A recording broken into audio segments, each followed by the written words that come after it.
আজকে বানাবো মুরগির গিলে মেটে। তার জন্য আমার লাগছে আদা আর রসুন, এই দুটোকে আমি মিক্সিতে ভালো করে বেটে নেব। কড়াইতে তেল দিয়ে দিলাম,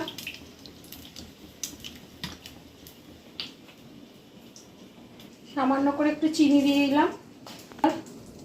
এবার ফোড়নে দিয়ে দেবো দারচিনি, লবঙ্গ, ছোট এলাচ। এবারে দিয়ে দেবো পেঁয়াজ কুচোনো। পেঁয়াজটা একটু লাল লাল করে ভাজবো।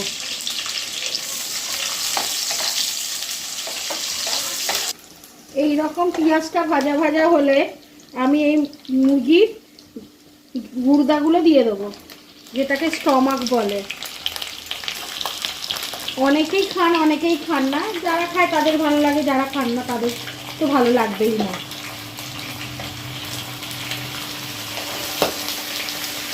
এটাকে এর সাথে আমি ভালো করে একটু ভেজে নেব।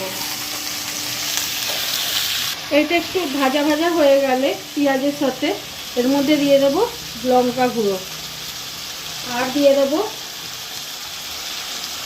হলুদ গুঁড়ো, আর দেব পরিমাণ মতো নুন।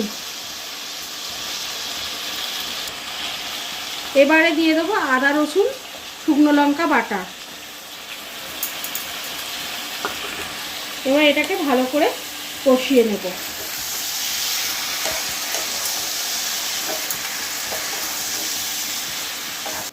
এই যে এইরকম কষে রেডি হয়ে এলে কষাটা, তখন একটু আমি লেবু দিয়ে দেবো। টমেটো দই কিছুই দেবো না, একটু লেবু দিয়ে দেবো।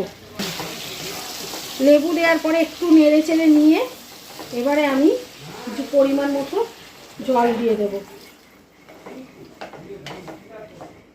দিয়ে এটাকে চাপা দিয়ে সেদ্ধ করে নেব। এই যে আমার মুরগির গিলেই বলুন আর স্টমাকই বলুন আর গুর্দাই বলুন আমার রেডি। এগুলো সেদ্ধ হয়ে গেছে।